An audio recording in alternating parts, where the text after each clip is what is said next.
ಪಿಂಕದಕಟ್ಟಿ, ಕುಪ್ಪತಿಗಿರಿ ಕೃಷಿ ಆಶ್ರಮ ಮತ್ತು ಗೋಮಂದಿರ, ಕಪ್ಪತಿಗಿರಿ ಗೋಮಂದಿರ, ಕಡಕೋಳ ಗ್ರಾಮ, ಶಿರಹಟ್ಟಿ ಇವರು ಸಹಿತ ಆಗಮಿಸಿದ್ದಾರೆ. ಅವರಿಗೆ ತುಂಬ ಹೃದಯದ ಸ್ವಾಗತ ಸುಸ್ವಾಗತ. ಈಗ ಅವರಿಂದ ಒಂದೆರಡು ಅತಿಥಿ ಭಾಷಣ, ಒಂದೆರಡು ಮಾತುಗಳನ್ನು ಹೇಳಿದ್ದೇನೆ.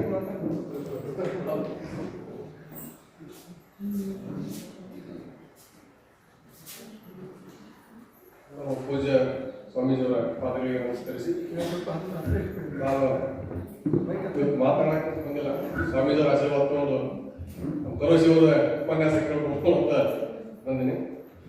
ಇಲ್ಲ ಕಪ್ಪಗುಡ್ಡ ಪಕ್ಕದ ಕಡಕೋಳ ಗ್ರಾಮದೊಳಗೆ ನಾವು 25 ವರ್ಷದಿಂದ ಸಾವಯವ ಕೃಷಿ ಮಾಡ್ತಾ ಇದ್ವಿ. ಮೊದಲಿಂದ ನನಗೆ ಬಾಲ್ಯದ ಕನಸಿತ್ತು ಕೃಷಿ ಮಾಡಬೇಕು ಅಂತೇಳಿ. ನಾನು ಇಂಜಿನಿಯರಿಂಗ್ ಪದವಿ ಮಾಡಿದ್ರು ಸಹಿತ ನನಗೆ ಕೃಷಿ ಮೇಲೆ ಮೊದಲಿಂದಲೂ ಇದಿತ್ತು. ನಮ್ಮ ಅಜ್ಜ ಅಜ್ಜಿ ಎಲ್ಲ ಕೃಷಿ ಮಾಡೋದನ್ನ ನಾವು ನೋಡ್ತಿದ್ದೆ. ಅವಾಗ ಯಾವುದು ರಾಸಾಯನಿಕ ಬಳಸ್ತಿದ್ದಿಲ್ಲ, ಎತ್ತು ಮಾಡ್ತಿದ್ರು. ಅವಾಗಿನ ಆ ಒಂದು ಇದನ್ನು ನೋಡಿ ನನಗೂ ಕೃಷಿ ಮಾಡ್ಬೇಕಂತ ಮೊದಲಿನಿಂದಲೇ ಇತ್ತು.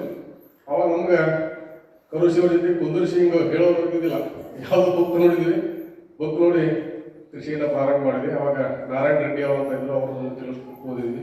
ಆಮೇಲೆ ಕೃಷಿ ಜ್ಞಾನ ಪ್ರದೀಪಿಕೆ ಅಂತೇಳಿ ಗಣಮಠ ಶಿವಯೋಗಿಗಳು ಒಂದು ಪುಸ್ತಕ ಬರೆದ್ರು. ಅದರೊಳಗೆ ಆ ಬುಕ್ ಓದ್ಬಿಟ್ರೆ ಬೇರೆ ಯಾವ ಉದ್ಯೋಗ ಒಳಗಡೆ ಕೃಷಿನೇ ಮಾಡಬೇಕು ಅಂತ ಅಷ್ಟು ಮನಮುಟ್ಟವಾಗಿ ಅವ್ರು ಬರೆದಿದ್ರು. ಆ ಇದರಿಂದ ನಾನು ಕೃಷಿಯನ್ನು ಪ್ರಾರಂಭ ಮಾಡಿದೆ. ಕಪ್ಪಗುಡ್ಡ ಹತ್ರ ಫಾರೆಸ್ಟ್ ಗಂಟೆ ನಮ್ದು ತೋಟ ಇರೋದ್ರಿಂದ ಅಲ್ಲಿ ಸಹಜವಾಗಿ ನಾವು ದೇಶೀಯ ಆಕಳಗಳನ್ನ, ನನ್ನ ಹತ್ರ ಒಂದು 62 ದೇಶೀಯ ಆಕಳಗಳನ್ನು ಗೋ ಆಧಾರಿತ ಕೃಷಿ ಮಾಡ್ತಾ ಇದ್ದೀನಿ.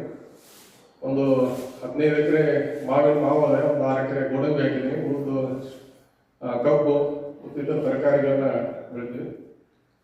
ಸಂಪೂರ್ಣ ಸಾವಯವ ಕೃಷಿ ಅಂತಂದ್ರೆ ನಾನು ನೈಸರ್ಗಿಕ, ನಾನು ಆಲ್ಮೋಸ್ಟ್ ಒಂದು 80% ಕೊಡೋದು ಯಾವುದು ಉಳಿವೆ ಮಾಡ್ತಾ ಇಲ್ಲ.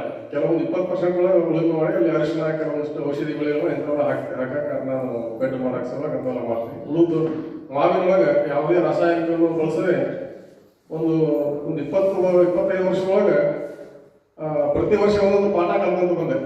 ಅಲ್ಲಿ ಭೂಮಿಯೊಳಗೆ ಈ ಕಾಡಿನೊಳಗೆ ಯಾರೂ ಕೃಷಿ ಮಾಡೋದಿಲ್ಲ.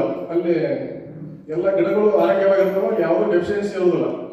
ನಾವು ಇದ್ರೊಳಗೆ ಪರೀಕ್ಷೆ ಮಾಡಿದ್ರೆ ಅಲ್ಲಿ ಯಾವ ಡೆಫಿಷಿಯನ್ಸಿ ಇರೋದಿಲ್ಲ. ನಮ್ಮ ಹೊಲದೊಳಗೆ ಯಾವ ನಾವು ಲ್ಯಾಬ್ನಾಗ ಟೆಸ್ಟ್ ಮಾಡಿದ್ರೆ ಅವು ಸಾಕಷ್ಟು ಡೆಫಿಷಿಯನ್ಸಿ ಬರ್ತಾವೆ. ಮೈಕ್ರೋನ್ಯೂಟ್ರಿಯನ್ಸ್ ಡೆಫಿಷಿಯನ್ಸಿ ಬರ್ತಾವೆ, ಬೋರಾನ್ ಡೆಫಿಷಿಯನ್ಸಿ ಅಂತ ಬರ್ತದೆ, ಕೊರತೆಗಳು ಬರ್ತಾವೆ, ಸಾಕಷ್ಟು ಕೊರತೆಗಳು ಇರ್ತಾವೆ. ಕಾಡುಗಳಿಗೆ ಒಂದು ವ್ಯವಸ್ಥೆ ನಿರ್ಮಾಣ ಆಗಿರ್ತದೆ. ಮೊದಲಿಂದಲೂ ಅಲ್ಲಿ ಲಕ್ಷಾಂತರ ವರ್ಷದಿಂದ ಅಲ್ಲಿ ಕೃಷಿ ನಡೀತಾ ಇರ್ತದೆ. ನಾವು ಏನೋ ಮಾಡಕ್ಕೆ ಆಸಕ್ತಿದೆಲ್ಲ ಕೆಡಿಸ್ಬಿಟ್ಟಿದ್ವಿ, ಭೂಮಿಯನ್ನು ಕೆಡಿಸ್ಬಿಟ್ಟಿದ್ವಿ. ಅದ್ರ ಹೊಳ್ಳಿ ಸರಿ ಹೆಂಗೆ ಮಾಡೋದು, ನಾವು ಏನೇನು ಮಾಡಾಕತ್ತಿ ಯಾರಾದ್ರೂ ಬಿಡ್ಬೇಕು ಅನ್ನೋದನ್ನ ಬಿಡ್ತಾ ಹೋಗ್ಬೇಕಂತ ವಿಚಾರ ಮಾಡ್ಕೊಂತ ಒಂದೊಂದೇ ಬಿಡ್ಕೊಂತ ಈಗ ಒಂದು ವಾತಾವರಣ ನಿರ್ಮಾಣ ಮಾಡಿದ್ದೀನಿ. ಅಲ್ಲಿ ಈಗ ನನಗೆ ಯಾವುದೇ ಗೊಬ್ಬರ ಬೇಕಾಗಲ್ಲ, ಉಳಿಮೆ ಬೇಕಾಗಲ್ಲ, ಗಿಡಗಳಿಗೆ ಸ್ಪ್ರೇನು ಮಾಡೋಕ್ಕಾಗಲ್ಲ. ಯಾಕಂದ್ರೆ ನಾನು ನೋಡ್ತೀನಿ ಸಾಕಷ್ಟು ವಾರಕ್ಕೆ ಒಂದೊಂದ್ಸಲ ಸ್ಪ್ರೇ ಮಾಡಿ ಮಾವಿನ ಗಿಡಗಳಲ್ಲಿ ಕಾಯಿ ಎಲ್ಲ ತೋಟಗಳು ನೋಡ್ತಾ ಇದ್ದೀನಿ. ಇವತ್ತು ನಾನು ಯಾವುದೇ ಇದು ಮಾಡಲಾರ್ದೆ ನೀವು ಒಂದು ನೋಡ್ಬೋದು ನನ್ನ ಗಿಡದೊಳಗೆ, ತೋಟದೊಳಗೆ ಮಾವಿನ ಗಿಡಗಳು. ಅದು ಮೊದಲು ಸಾಕಷ್ಟು ಅನುಭವಿಸಿದ್ದೀನಿ. ಅನುಭವ ಇರೋದ್ರ ಟೈಮ್ನೊಳಗೆ ಸಾಕಷ್ಟು ಲಾಸ್ ಮಾಡ್ಕೊಂಡಿದ್ದೀನಿ, ಕಳ್ಕೊಂಡಿದ್ದೀನಿ. ಬಟ್ ಈಗ ಒಂದು ಹಂತಕ್ಕೆ ಬಂದಿದ್ದೀನಿ. ಇತ್ತೀಚೆಗೆ ಅಪ್ಪವರು ನಮ್ಮ ಕಪ್ಪದ ಗುಡ್ಡಕ್ಕೆ ಬಂದಾಗ ನನ್ನ ಗೋಶಾಲೆಗೆ ಭೇಟಿ ನೀಡಿದ್ರು. ನನಗೆ ಬಹಳ ಒಂದು ಶಕ್ತಿ ಬಂದಾಗ ಅವರಲ್ಲಿ ಪಾದ ಇಟ್ಟಿದ್ದಕ್ಕೆ ಅವರು ಆಶೀರ್ವಾದ ಮಾಡಿ ಹೋದರು.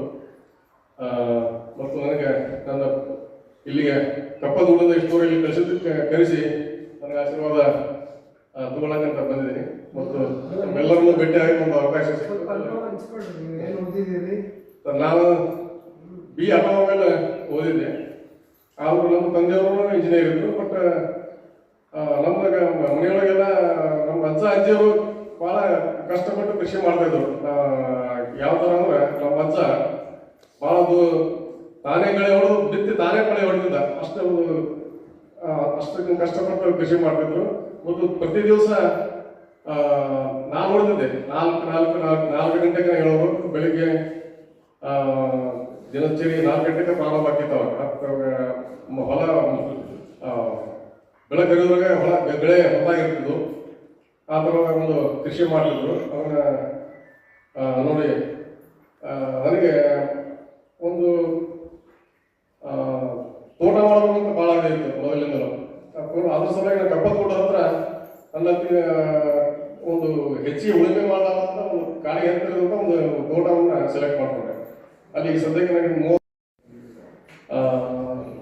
ಹಂತವಾಗಿ ನಾನು ಈಗ ಪ್ರಯೋಗಗಳನ್ನು ನನ್ನದೇ ಸ್ವಂತ ಪ್ರಯೋಗ ಮಾಡ್ತಾ ಈಗ ಒಂದು ಹಂತಕ್ಕೆ ಒಂದು ಮಾಡ್ತಾ ಇದ್ದೀನಿ. ಇದಕ್ಕೆ ಹೆಚ್ಚಿಗೆ ಅದರ ಮೇಲೆ ಪೂರ್ಣ ಜೀವನ ಕಟ್ಕೊಂಡಿದ್ದೀರಾ? ಹಾ, ಅದರ ಮೇಲೆ ಜೀವನ ಕಟ್ಬಾರ್ದು. ಮತ್ತು ನಮ್ಮದೇ ನಾವು ವಿವಿಧವಾದ ಬೆಳೆಗಳನ್ನ ಬೆಳಿತೀವಿ.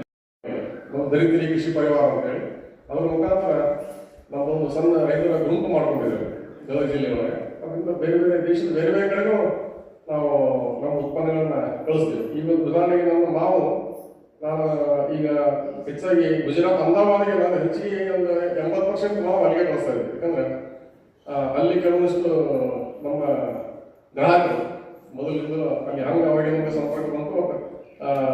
ಅವರಿಗೆ ನಾವು ಬೇರೆ ಬೇರೆ ನಮ್ಮದು ಸಿರಿಧಾನ್ಯಗಳನ್ನು ಅಥವಾ ನಮ್ಮ ಮೆಣಸಿನಕಾಯಿ, ಅಕ್ಕಿ ಇಂಥವೆಲ್ಲ ಕಳಿಸ್ತಾ ಇದ್ದಾಗ ನಮ್ಮ ಮಾವಿನ ಹಣ್ಣುಗಳನ್ನ ನಾವು ಅವರಿಗೆ ಸ್ಯಾಂಪಲ್ ಅಂತ ಕಳಿಸಿದ್ವಿ ಮೊದಲು. ಯಾಕಂದ್ರೆ ಅವರಿಗೆ ಮಹಾರಾಷ್ಟ್ರದೊಳಗೆ ಗುಜರಾತ್ ಒಳಗೆ ಸಾಕಷ್ಟು ಮಾವು ಬೆಳೀತಾರೆ.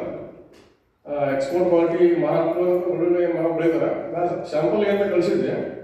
ಆ ನಮ್ಮ ಮಾವಿನ ಹಣ್ಣು ತಿಂದ ಮೇಲೆ ಅವರು ಮಹಾರಾಷ್ಟ್ರದ ಮಾವಿನ ಬಿಟ್ಟು ಗುಜರಾತ್ ಬಿಟ್ಟು ಕಂಟಿನ್ಯೂಸ್ ನಮ್ಮ ಮಾವಿನ ಹಣ್ಣು ಊರವರೆಗೆ ಕಾಯ್ತಿರ್ತಾವೆ. ಆ ಥರದ ಒಂದು ಕ್ವಾಲಿಟಿ ನಮ್ಮ ಮಾವು ನಮ್ಮಲ್ಲಿ ಬೆಳೀತಾ ಇದೆ. ಅದು ಅವ್ರು ಏನು ಕಂಡುಕೊಂಡ್ರೂ ಗೊತ್ತಿಲ್ಲ. ನಾನು ಕೆಲವೊಂದ್ಸಲ ಪಕ್ಕದ ಊರದಾಗ ಬೇರೆ ಕಪ್ಪ ಗುಡ್ಡ ಏನೇ ಬಿಟ್ಟು ಬೇರೆ ಕಡೆಯಲ್ಲಿ ಹಣ್ಣು ಕಳಿಸಿದ್ರೆ ಅವರು ಹಣ್ಣುಗಳನ್ನ ಗೊತ್ತಿರ್ತಾರೋ ನಮ್ಗೆ ಗೊತ್ತಾಗಲ್ಲ, ಅವ್ರು ಗೊತ್ತಿರ್ತಾರೆ. ನಿಮ್ಮ ಹೊಲದಾಗಿದ್ದಾರೆ, ನಿಮ್ಮ ಎದುರಾಗಿದ್ದ ಅಷ್ಟೇ ಕಳಿಸ್ರಿ, ಬೇರೆ ಕಡೆ ಕಳಿಸ್ಕೊಳ್ತಾ ಇದ್ದೇವೆ. ಅಷ್ಟು ಮಟ್ಟಿಗೆ ಆ ಒಂದು ಮಣ್ಣಿನ ಗುಣಧರ್ಮನ ಆಯಿತು, ನಮ್ಮ ನೈಸರ್ಗಿಕವಾಗಿ ಬೆಳೆದಿರ್ತಕ್ಕಂಥ ಅದೊಂದಕ್ಕೆಲ್ಲ ಸೇರಿ ಆ ಒಂದು ಗುಣಮಟ್ಟ ಬರ್ತದೆ. ಅದಕ್ಕಾಗಿ ಸ್ವಲ್ಪ ನಾವು ಪೇಷನ್ಸಿಂದ ಕಾಯಬೇಕು. ಪ್ರಾರಂಭವಾಗಿ ಸ್ವಲ್ಪ ಲಾಸ್ ಆಗುತ್ತೆ. ಆ ಭೂಮಿಯ ಒಂದು ಹಂತಕ್ಕೆ ಬರ್ಬೇಕಂದ್ರೆ ಕಾಳಿನ ಯಾವ ಪರಿಸ್ಥಿತಿ ಇರ್ತದೆ ಯಾವ ಒಂದು ಪರಿಸ್ಥಿತಿ ಬರ್ಬೇಕಂದ್ರೆ ಸ್ವಲ್ಪ ಕಾಯಬೇಕು. ಯಾಕಂದ್ರೆ ನಾವು ಭಾಳ ಕೆಡಿಸ್ಬಿಟ್ಟಿದ್ದೀವಿ ಭೂಮಿನ. ಅಲ್ಲಿ ಜೀವಂತ ಸ್ವಚ್ಛವಾದ ಚಟುವಟಿಕೆ ಇರ್ತದೆ, ಅದನ್ನೆಲ್ಲ ನಾವು ಇದನ್ನ ಮಾಡಿರ್ತೀವಿ. ಅದು ಬಳಿ ಮಕ್ಕಳನ್ನ ಮರುಪೂರ್ಣ ಮಾಡ್ಕೊಂಡು ಜೀವಂತ ಮಾಡ್ಬೇಕಂದ್ರೆ ಅದು ಕೆಲವೊಂದಿಷ್ಟು ನಮ್ಮ ಪ್ರವಾಸಿಯವರು ಹೇಳಿದಂಗೆ ಆಯ್ತು, ಕೆಲವೊಂದಿಷ್ಟು ಇವಾಗ ನಾವು ಮಾಡ್ಕೊಂತ ಹೋದಾಗ ಆ ಒಂದು ಹಂತವನ್ನು ತಲುಪಬಹುದು. ಹೇಳಿ ನನಗಿಲ್ಲಿ ಕರೆಸಿ ಆಶೀರ್ವಾದ ಮಾಡೋದಕ್ಕೆ ಸ್ವಾಮೀಜಿಗೆ ಮತ್ತೊಮ್ಮೆ ನಮಸ್ಕರಿಸಿ